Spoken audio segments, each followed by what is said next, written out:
Salam sayang Sabah, bersama saya Dewiana Tinggolongon dalam berita edisi kali ini. Penduduk di sekitar Kampung Bandukan dan kawasan Bingkor di Keningau kini boleh menggunakan jambatan Bandukan baharu bernilai 8,16 juta ringgit sebagai laluan utama mereka apabila ia siap dibina sepenuhnya pada tahun lalu. Ketua Menteri Datuk Seri Musa Aman berkata, dengan siapnya jambatan berukuran 82 meter panjang itu, bukan sahaja memberi kemudahan kepada penduduk tetapi merancangkan lagi pembangunan ekonomi di kawasan Bingkor serta memudahkan pergerakan pelajar dari Kampung Bandukan. Beliau berkata, penduduk di kawasan ini sukar mengeluarkan hasil tanaman, mereka terutama pada musim hujan kerana jambatan laluan dasar sungai yang dibina sebelum ini sukar dilalui jika Sungai Bayayo banjir. Sebuah kumpulan opera Korea bertaraf dunia akan mengadakan persembahan pada Opera Gala Friendship Concert pada Malaysia dan Korea di Pusat Kebudayaan Sabah Penampang.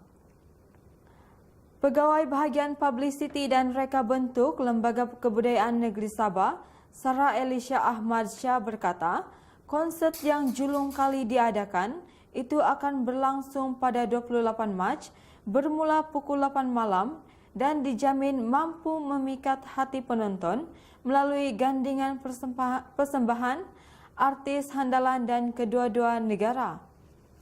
Beliau berkata, konsert itu diadakan sejajar dengan matlamat Kerajaan Sabah untuk mengeratkan hubungan persahabatan antara Malaysia dan Korea melalui pertukaran program kebudayaan dan seni persembahan.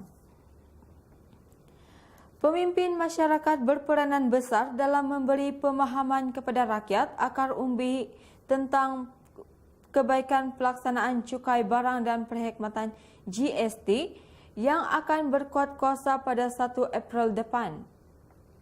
Ini berikutan majoriti masyarakat termasuk peniaga kecil-kecilan khususnya yang tinggal di kawasan luar bandar, masih tidak memahami sepenuhnya tujuan kerajaan melaksanakan GST.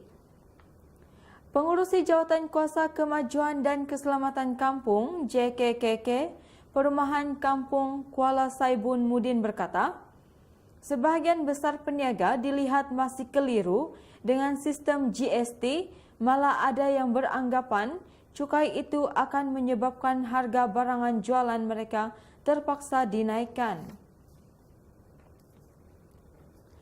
Lebih ramai pelancong dijangka berkunjung ke daerah ini dengan adanya kemudahan asas lebih baik seperti pembinaan jambatan Bandukan yang siap sepenuhnya pada tahun lalu.